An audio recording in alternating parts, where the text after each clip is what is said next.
From the European Parliament in Brussels, this is Raw Politics.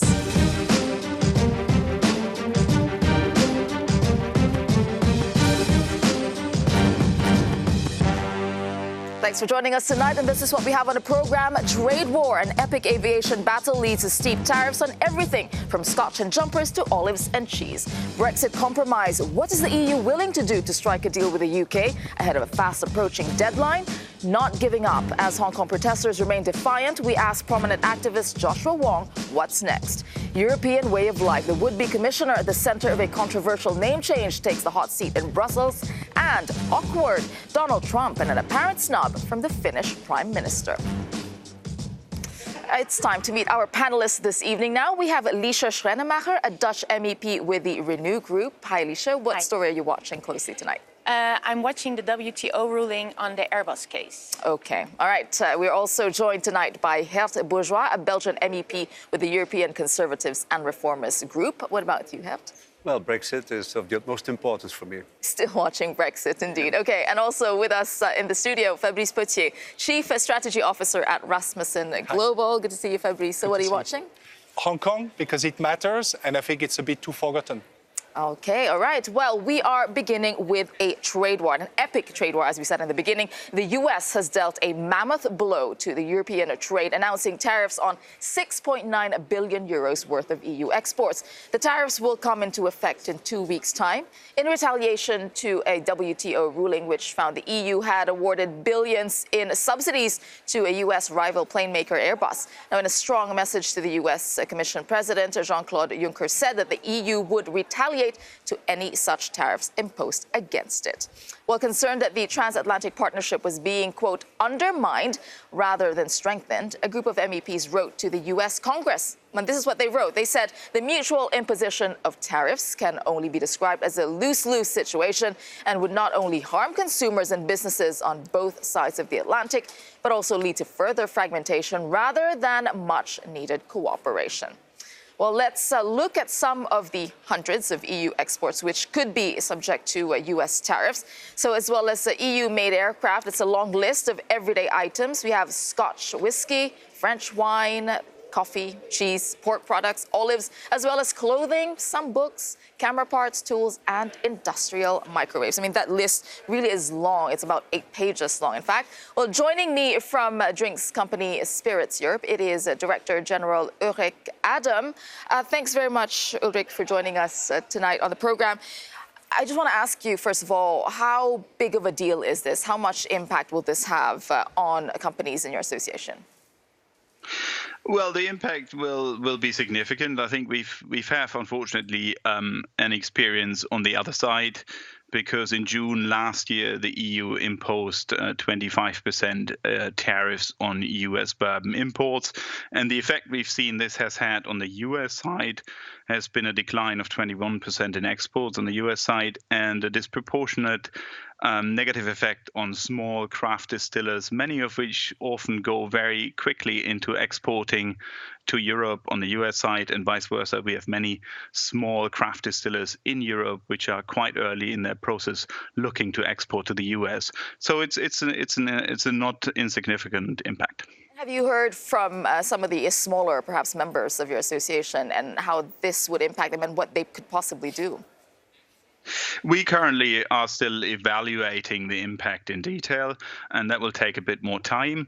What we've seen is that the uncertainty is what, particularly for the small distillers, it has often an immediate effect. In the case last year in the US, we've seen that some of their orders and some of their initial demand from high-end bars in London or European capitals was immediately cancelled because of the uncertainty around the process.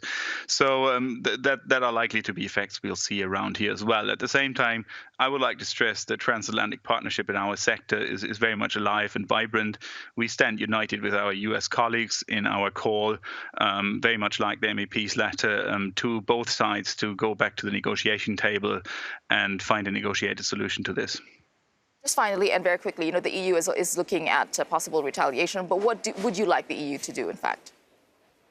As I said, we want the EU to go back to the negotiation table. We understand there are some discussions ongoing.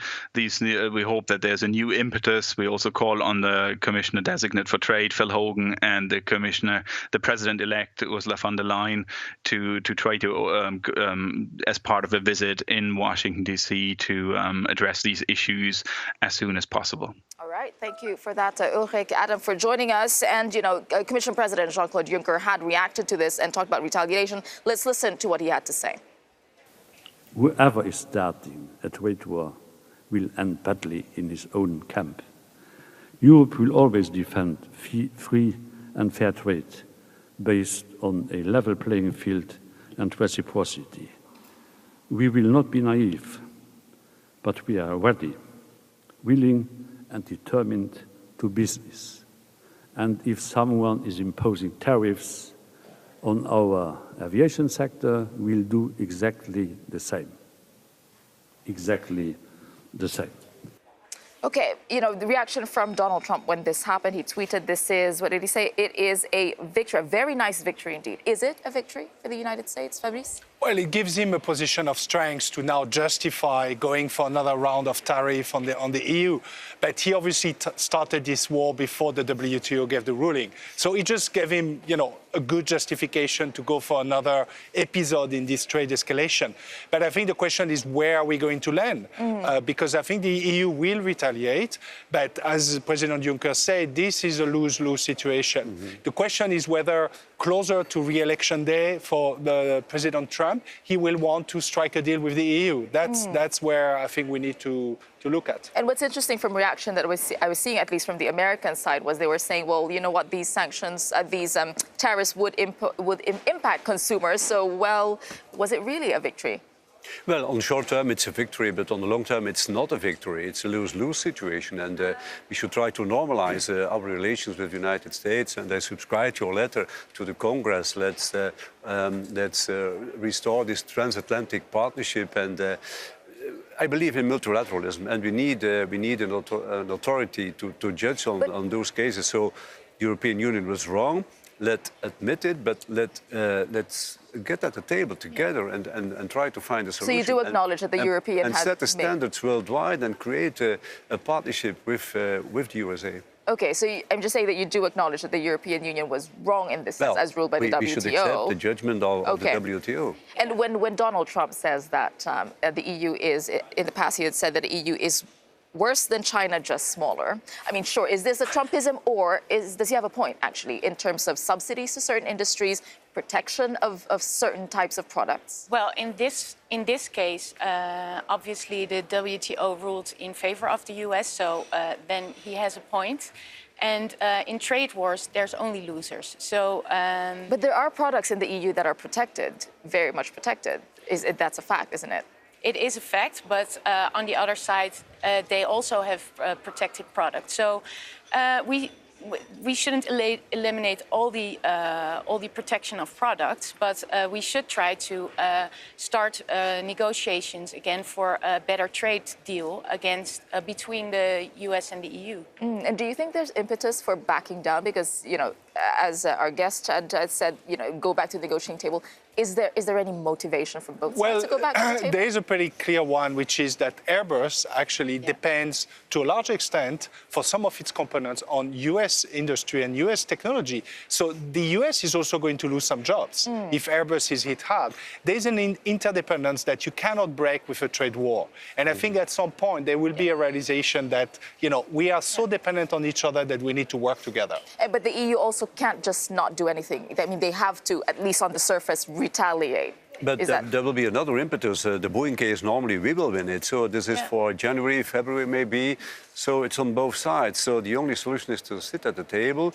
There are no measures, which I deplore, but then there will be a retaliation, and then again and again. And this is a negative evolution in the world. Protectionism, trade conflict, trade wars. It's not creating prosperity. It's doing the wrong thing. But we will see them. But we will see them putting the threats on the table. That's not good. I mean, that's not going to go away. They will have to put it on the table. They have to, because they cannot stay, and sit.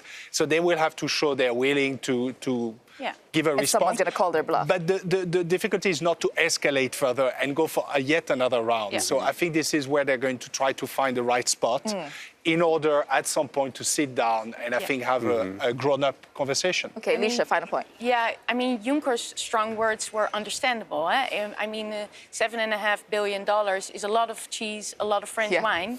So obviously our businesses are going to take a hit and also the consumers on the other side. So there's only losers. I think that's what we established there. Okay. All right. Well, let's find out what is behind this outbreak of trade tensions, in fact, because it's a long story, 15 years old, in fact. Here's everything you need to know in the breakdown.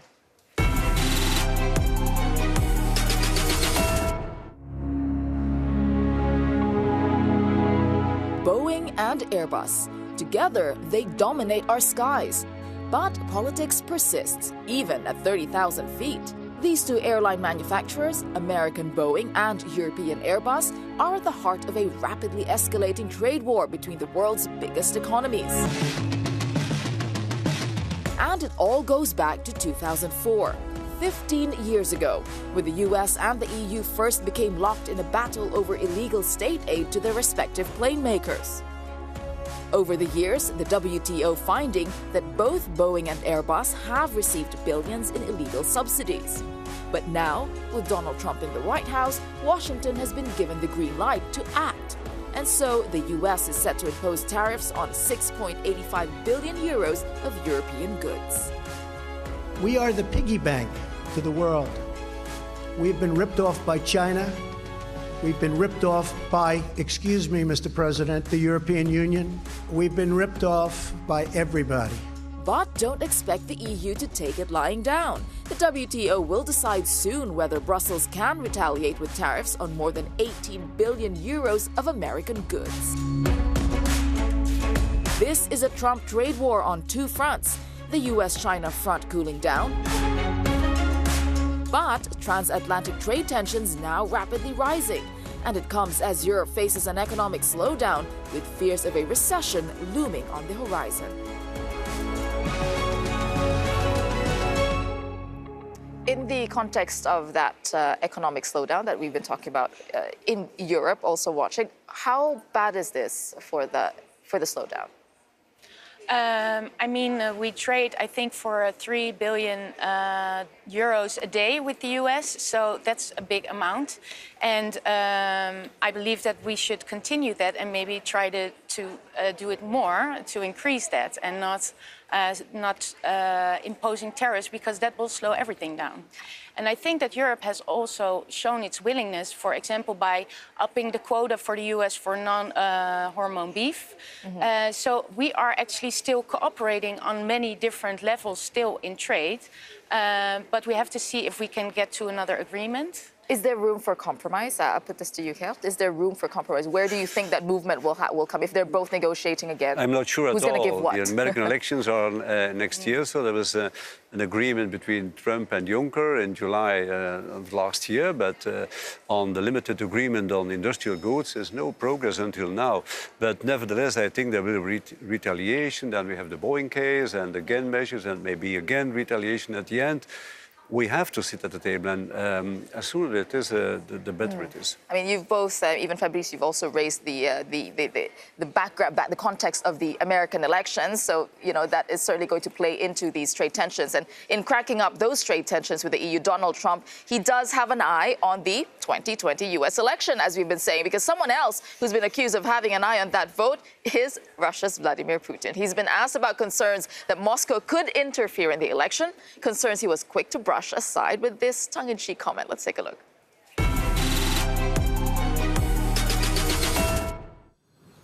По секрету вам скажу, да, обязательно будем это делать. Чтобы вам окончательно развеселить вас там как следует. Только вы никому не говорите.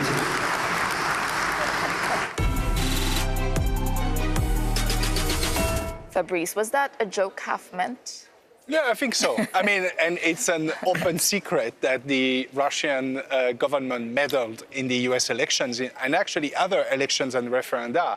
What is really sad is that it's now a joke. Yeah. And probably there won't be any pushback from the US administration about it because President Trump has certain feelings and is basically comfortable with that line of thinking.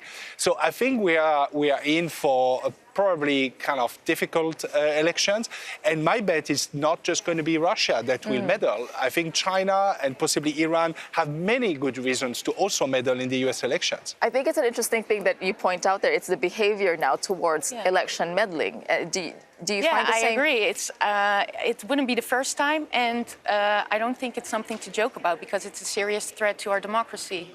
So, I can't really appreciate this comment. Well, it's a threat. It's a danger indeed, and it's one of the threats of the digital period in which we live, and it's really threatening our democracy. Yeah. And do you think that, as Fabrice was saying, do you agree that there probably won't be a lot of pushback from the United States now? Oh, it's possible, I don't know, but we should try to find a solution to prevent all those things. It's bad for the democracy, and it will be more and more a danger in the future. All right, okay. We have a lot more coming up on the program for you. Boris Johnson puts his new Brexit plan to Parliament, but is there buy-in from Brussels? Plus, we also have Donald Trump. He met the Finnish president, and awkwardness ensues. That's in tonight's Raw Moment.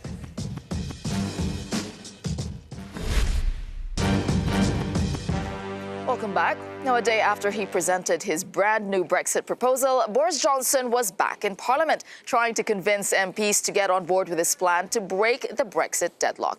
Now, speaking in the House of Commons, the British Prime Minister said the proposal did not deliver everything they wished, but it represents a compromise. He also warned that if the EU chooses not to show corresponding willingness to reach a deal, then the UK will have to leave the bloc without one.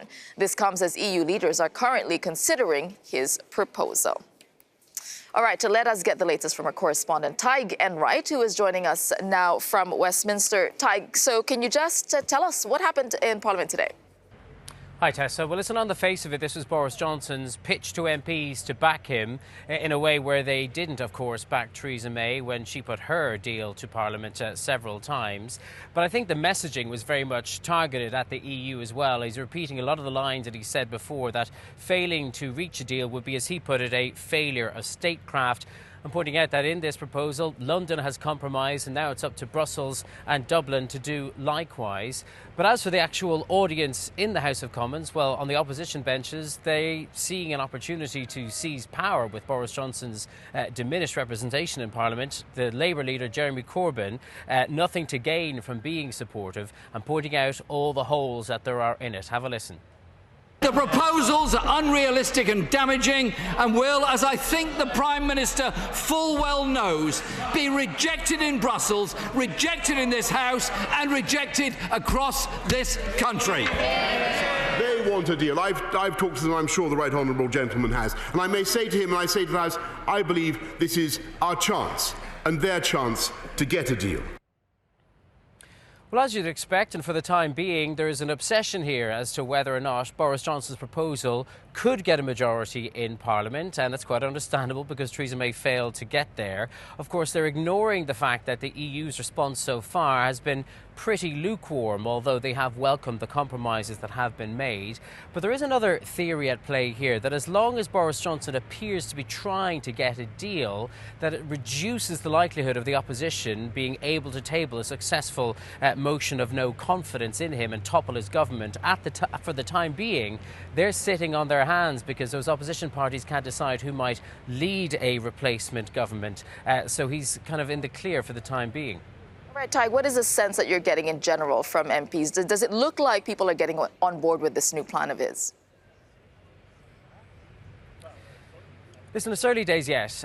It's not beyond the realms of possibility. The key difference this time around is that Boris Johnson has the extremists, the so-called ultras within the Conservative Party on board, those people within the Conservative Party who resisted Theresa May's withdrawal agreement. He's also got the Northern Irish DUP party on board. But don't forget, just a few weeks ago, Boris Johnson expelled 21 of his own MPs. So he's not made things easy for himself. The key question is how many Labour MPs he might be able to win over. Some of them have indicated that they would support his deal. It's not clear if there would be enough at this stage. And it is early days yet. I think conversations will be being had behind closed doors. it is perfectly possible that he could get enough on side. But of course, there is a lot more road to travel. The EU's not on board yet. And the unanswerable question, and perhaps, unlikely question, is whether he can get any kind of deal or this kind of version of this deal over the line before October the 31st. All right, thanks for that, Tig Enright. And here with us in the studio, we have Antonio Lopez Isturiz White, a Spanish MEP and Secretary General of the European People's Party. Our political editor is joining us, Darren McCaffrey. And still with us, Gert Bourgeois, a Belgian MEP from the European Conservatives and Reformists Group.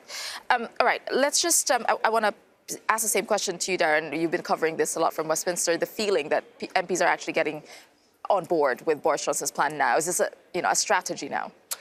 Yeah, I mean, I think the British government have been working very deliberately over the last couple of weeks to try and ensure that they can demonstrate somehow that he can get a majority, because ultimately... In the British Parliament. In the British Parliament, because ultimately Boris Johnson, with a deal with Brussels, needs to demonstrate three things. A, that he can get a negotiable deal, that what he's proposing is practical, but B, or C, I should say, that he can provide a stable majority in London for that deal. And what's happened over the last 24 hours is that he seems potentially to have built that coalition of getting the Northern Irish DUP on board, those Brexiteer hardliners who repeatedly voted against Theresa May's deal, and a very small number, but significant number of Labour MPs, opposition MPs, who do want to see Brexit happen. So I think he has found himself in a situation, unlike Theresa May, of being able potentially to provide a majority for what he wants, but can he actually get a deal with Brussels? Because in the end, if he can't, it doesn't really matter what MPs at Westminster support. Yeah, but that's interesting, though. So do you, just very quickly before we move on, but when you look at that, how Boris Johnson tried to come up with this deal, his audience was clearly his own MPs rather than looking at what Brussels would be responding to. Well, I think this is all British debate. For us, we heard rumors for 2 weeks that we will be facing a new ambitious negotiation by Boris Johnson, a new proposal. If this is it, I think that something is wrong. I take it that for what Darren says, that there is, the need to take for coalitions and all this British complicated now system, that everything, I guess that everybody agrees that we no longer understand very much what's going on. Let's be humble and admit it. In our case, we were waiting for that.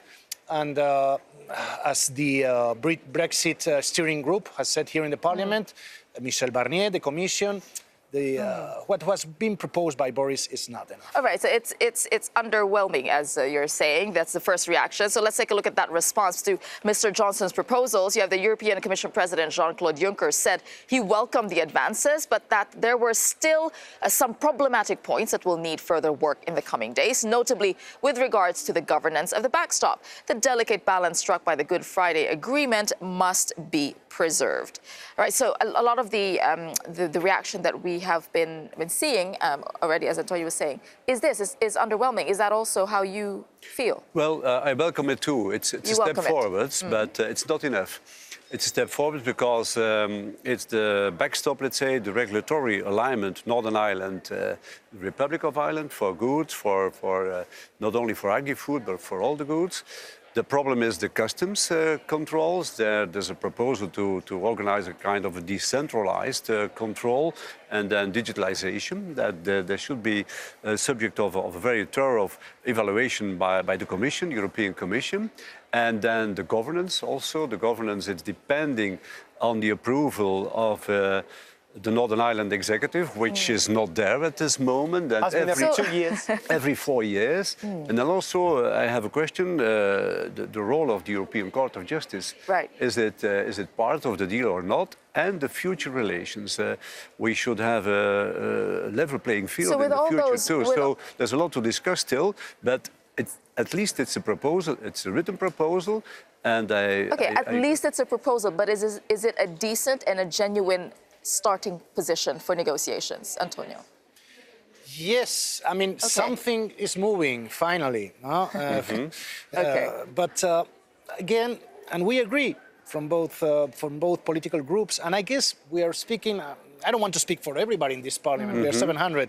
But I told you what the steering committee said. I think that reflects all of us. This uncertainty. Do you think that... which is our fear? Our fear is the ports of Belgium, of Flanders. It's the tourism in Spain.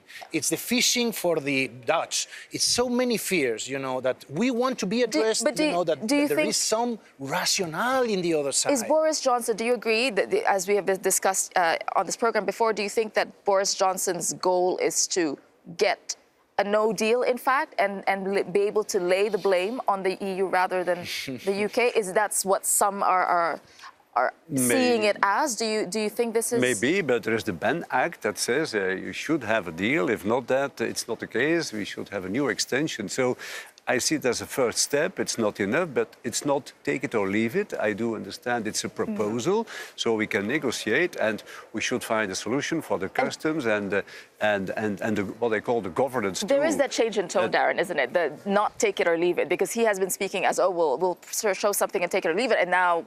Yes, saying that this is the landing zone potentially for a deal that could be taken, i.e. that we're open to change. The problem, of course, is that if he moves too far from these proposals, he might well lose that support at Westminster.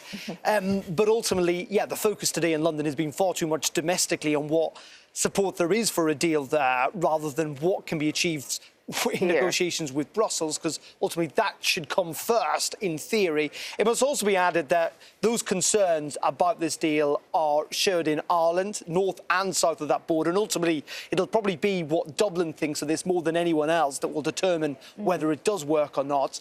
Northern Irish businesses are not in favour of this, and the Irish government has so far said essentially it is disappointing and does not live up to what the backstop was meant to achieve. So at the moment, there's a big gap and there's very little time. The question is, can that be bridged in enough time?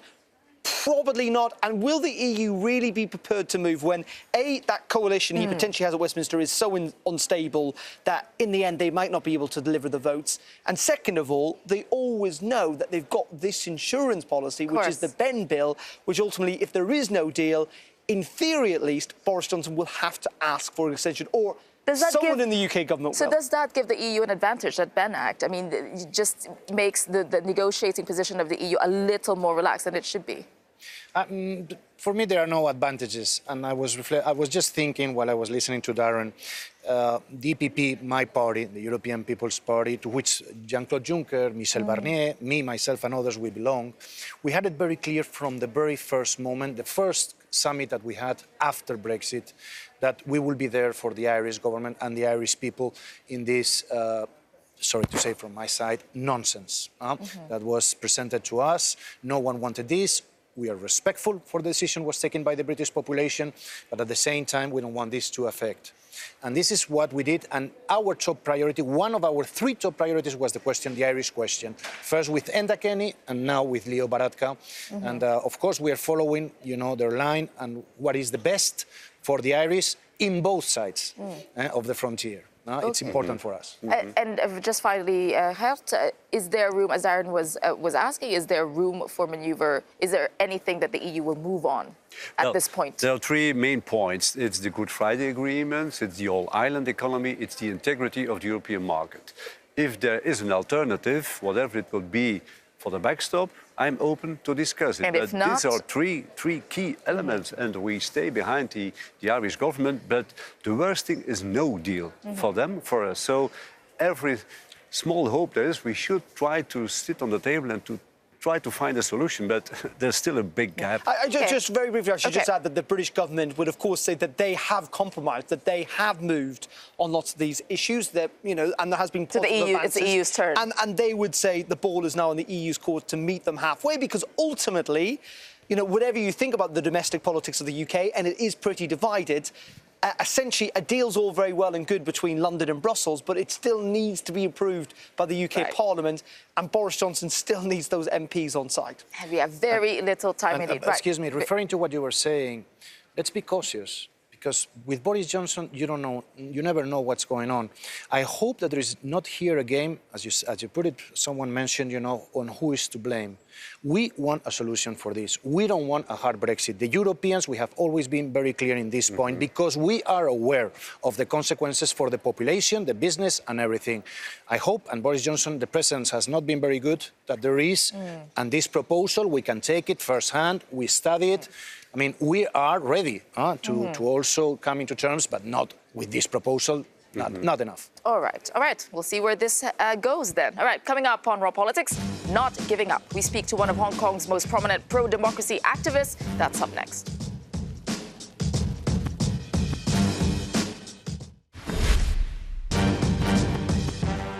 Welcome back to Raw Politics. Hong Kong's government looks set to ban face masks at public gatherings as mass protests continue to rock the region. And the latest move, sure to anger demonstrators, comes as concerns are growing over an increase in police violence. After a journalist was permanently blinded in one eye after being shot by police with a rubber bullet, and a teenager was shot at close range. Police say their response is measured, but protesters and activists like 22-year-old Joshua Wong disagree. One of the most recognizable voices of the pro-democracy movement, he's been on the front line of demonstrations since he led the Umbrella Revolution in 2014 and recently announced that he would be running in the city's upcoming district council elections. So I spoke to Joshua earlier today and I asked him what he says to reports from police who say they're simply defending themselves against violent protesters. When life-threatening force was used by riot police and how they randomly and with the arbitrary way to attack on ordinary citizens, arrest journalists and even first aiders, which just proved that how the global city have transformed it to be the police state under the crackdown of human rights. What about the behavior of some of the protesters? Do you think that is justified when it escalates also into violence? Even protesters have used force to have self-defense and self-protection. But we're all aware that with the collapse of the current constitutional framework, with the end of one country, two system, it's just proof that political crisis must solved by political system reform. And how Hong Kong police just used a live round bullet to fire towards protesters and even high school kids, arrested 10-year-old children, it also triggered more and more dissatisfaction and discontent. Do you think you still have the support of Hong Kong people? With more than 80% of Hong Kongers urge government to investigate on police brutality, and more than 75% of citizens urge government to respond to our calls on free election. We just stand as one, and we see no fragmentation and any kind of conflict. Okay, and you asked Angela Merkel of Germany for help, and you asked also that Berlin stop selling riot gear to the Hong Kong police. We've had a statement from the EU on the violence so far. Are you satisfied with how the EU has responded so far? Human rights should not be overridden by trade deal opposite interests. It's time for European country reviews its foreign policy to China and Hong Kong. When Hong Kong people are suffering humanitarian crisis, I hope people around the world can stand with Hong Kong and take a more stronger and tough approach to support Hong Kong's democratization. So you think that the response so far is not tough enough? The response so far is far less than enough. Especially our demands are crystal clear. We are just asking Beijing not to break their promise in the Sino-British Joint Declaration. That's the legal binding international treaty registered in the United Nations. Hong Kong people fight for free election and universal suffrage since 3 decades ago, even earlier than I born. And I see no reason for us to step backward and to stop and to compromise. Okay, and if China doesn't move, then what then? China doesn't move and doesn't respond to our calls for more than 2 decades already. So we will just continue and with our persistence and courage until the day Hong Kong people can enjoy freedom and democracy. And if that never happens? In the worst scenario, they will conduct mass arrest, prosecution, lock us up in prison. But as the one being jailed for 3 times, arrested for 8 times, and more activists are already serving jail sentence for more than 6 years, we are willing to pay the price. Okay. And just finally, just want to ask you this again. What is your end game and what are you trying to achieve? One day, Communist Party of China still exists. They will still use whatever means to interference on Hong Kong's autonomy. So there's no end game. That's the infinity war that Hong Kong people are willing to engage in. And finally, Joshua, 2047, when that day comes, then what? When Hong Kong is fully part of China, then what? We will refuse Hong Kong turn to be one country, one system. Hong Kong people should determine our own future. Our way of living should not be dominated by Beijing authorities. And with us in the studio to discuss what Joshua Wong just explained to me there is Saskia Bricmont, Belgian MEP with the Greens EFA Group. Back with us is Fabrice Potier, Chief Strategy Officer at Rasmussen Global, and Darren is still with us as well. Saskia, I'll start with you with what Joshua was saying about his message to the EU is human rights should trump trade deals. Clearly easier said than done. I mean, but is this a realistic choice? First of all, I want to say that the European Union has to voice louder in this issue, because we see that the protests continue and the repression might go even harder, and that's of course not what we want. So we need to stay after also the activists and the human rights activists. What does being tougher mean? What does that mean? I hope not, but I fear that the repression will be harder if no, I mean the an international EU response. doesn't You react. said you want a tougher response. So the EU response needs to be harder, and I think, of course, that through, for instance, trade, we have there a tool to reinforce human rights. And European Commission and European Parliament a couple of years ago agreed on an export control mechanism to deny access to technology used to violate human rights. Mm-hmm. But the member states blocked this proposal.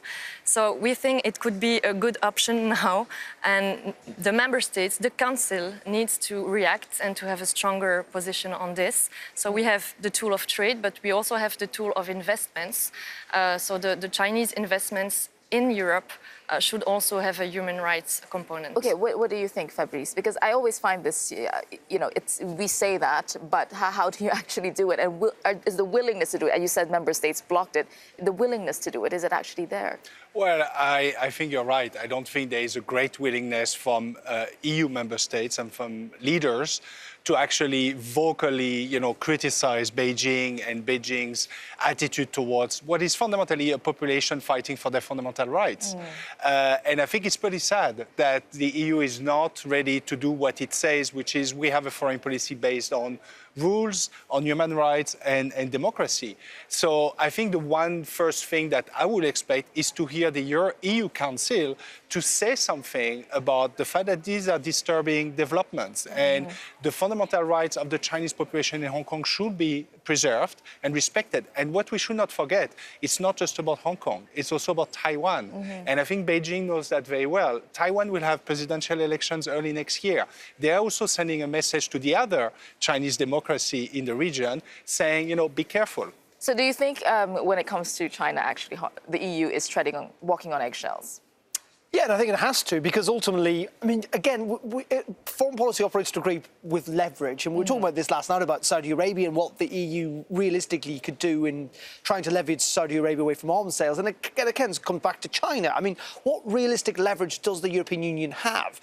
If the world economy is on the brink potentially of a global recession, we look at countries like Germany that possibly right now are in recession. I mean, are the leaders like Angela Merkel really going to make it even worse by somehow impinging on trade with China? I'm not entirely sure that. Or maybe just blocking, as was suggested, blocking the sale of riot gear or equipment that can be used by the police. Riot gear only made in the European Union. I mean, you can source that from elsewhere. All I would suggest from Beijing's point of view is that, if they give in to this perception of kind of this democracy movement, there are other parts of China where unrest will at some stage arise, and can they really give ground on that? And also, ultimately, would the view or any sanctions from the European Union really make any difference domestically in Beijing? I'm not entirely sure it would. As earnest and as right as it might seem, in reality, will it make a difference? I'm not convinced. Saskia. I don't know, because I think a stronger statement would already be a stronger signal. And I think if the repression so far hasn't been too strong. It's strong enough, and it should be less, of course. But I also think that China knows that the international community is watching, and if the international community has a stronger voice, I think it can influence, and it will help also the activists in their fight for democracy. And I think it's important. We cannot always have the message that trade needs to be used as a tool to export of values and standards. That's just words. So we need. Well, the problem at the moment is it's hurting Hong Kong more than it is mainland China to a degree. But also, this is going to play into the Taiwanese elections, where lots of Chinese people are looking on and thinking, actually, you know what, we do want to keep a distance from Beijing, which has kind of killed off any sense that there would be any movement on that. Exactly. And this is going to continue, as Joshua was saying, they're not anywhere near stopping in their movement. All right, coming up on our politics, in the hot seat, the incoming commissioner for protecting our European way of life gets a grilling from MEPs. What to expect? That's up next.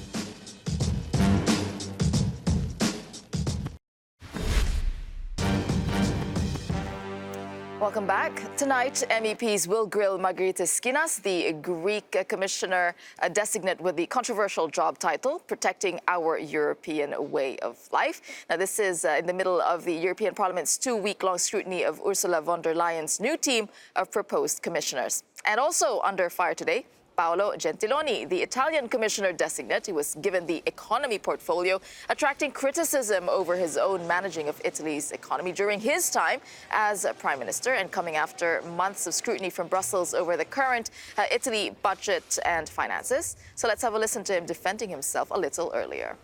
I want to be very clear on this, crystal clear if possible.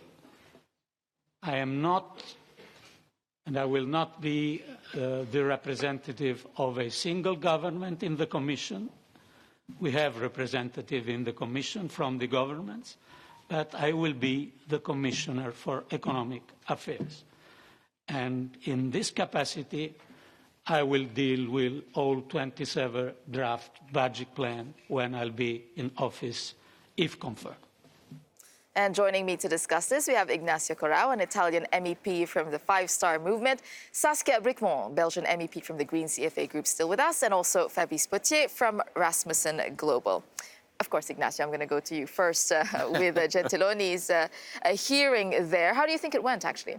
I think it went well, because after the hearing, there was a decision taken by the coordinators of the different groups, and I think it passed with a large majority. But someone as controversial as him taking on this budget portfolio, I mean, it's difficult not to find something controversial when it comes to budget. But this is too obvious. There's a difference sensibility on this matter coming from different member states. And of course, something that is to be done is to give the right tools to different member states in a time when many of the member states are suffering because of the budget problems. So the hope is that the next Commission, and Paolo Gentiloni will be working on economic affairs, can give some fresh air to the member state in order to make investments and grow. I mean, fresh air. I will ask you guys this as well, but I'll ask you first. Is it right to give an Italian, for example, the portfolio, the budget portfolio? Well, Italy is one of the founder countries. It's the third bigger, and of course it has to have an important portfolio. So, but Paolo Gentiloni will be working for the whole European Union, with the idea of giving growth to all the 27 states. So it's not he said that, and I believe it, is not the commissioner of Italy working for Italy. When he says it's growth, I mean, do you expect that change in his approach to Italy in terms of, he's a suggestion here that, okay, I'm going to focus on growth, meaning a less tighter hold on the budget? Yeah, but I think even Ursula von der Leyen said the same thing, that she will be as flexible as she can within the rules. And I think there is this new consensus that we need to loosen a bit, and we need to use, for some countries, the fiscal surplus and inject it in the economy, because as we heard before, we are on the edge of a recession. So are we going to go for austerity, or on the contrary, are we going to loosen a bit the purse and inject more public funds in the economy? So I think there's this new consensus, and I don't see see the Italian commissioner drifting away from that. You think there's a consensus in the EU for a more growth-oriented future now? I think even in Germany, there is a pretty robust debate in the German government about how to move away from this kind of black zero rule that was, driving them. What do you think, Saskia? The nomination of Lagarde also goes in that sense. I mean, she also said austerity measures were not effective as such, and that we have to rethink the model. So it goes in the same way. Yeah. And on Gentiloni, yeah, it seems that he passed his audition this morning. The Greens are also willing to support him. He answered positively to the questions we had to address him on a fair taxation system, for instance, on integrating climate change dimension in the big reform. So, well, what do you think of the hearings so far? I mean, some have been getting a lot harder. I mean, we were discussing earlier before we went to the panel that there's a lot more differences or split among MEPs and groups. Do you find that this is what's happening in the process? I'll go to you. Well, what I think is that the process of hearings is a very democratic and good thing that should be replied in all the member states as a democratic exercise, that the members of parliament can judge the ones that will be working on some portfolio. Of course, any different, we had already two designated commissioners that were not accepted, not accepted by the parliament, and we have another one, Sylvie Goulard, that needs a second round. So I think it's an important exercise in order to check. This is our duty. We are elected by the European people in order to make. And how does this bode for the Commission of Ursula von der Leyen so far? So far, it depends on the commissioners. Two failed already. The jury committee decided not to give them a green light on conflict of interest matters. Others made quite good additions, I think, and the one I followed, for example, Mr. Hogan for trade, was not convincing to me, and for the Greens. That's but he had an easy time getting through, I think, with Phil Hogan from Ireland. He went through, yes. But for us, they have to show also the openness to the parliament and that they're willing to reform their policies, and not only to have the business as usual and to follow up the previous commission. And it didn't show this openness. It's different with other commissioners and, for instance, just very quickly, a quick comment on Margaritis Schinas, whose hearing is happening. So. Well, I think on the European way of life, the controversial, the unfortunate title, and I will have reframed it as the, European democratic way of life, because I think we can all agree with that. As the European way of life is quite loaded, and as we know, it was part of the kind of CDU, kind of more to the right slogan. But to come back to commissioners and the hearing, I think Sylvie Goulard is interesting because she's one of the strongest on substance and on competence. She's being challenged on her character and her choices. I think there's a show of force from the EPP and the Socialists.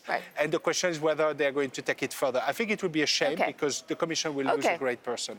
All right, well, we have run out of time on that. But before we go, we do have time to look at our raw moment. We never know what's going to happen when Donald Trump and a foreign leader meet. So he met with the Finnish leader, and let's have a look at what happened. We've gotten to know each other well, the president of Finland, and we'll have a long time together today. We'll then be having lunch. I think we're going to be seeing the media right afterwards. I'm waiting for our discussions. Yes. See, he's a man of few words and he gets it done. That's what I like. Finland is a happy country. What can you learn? What can you learn from Finland? Finland is a happy country. He's a happy leader, too.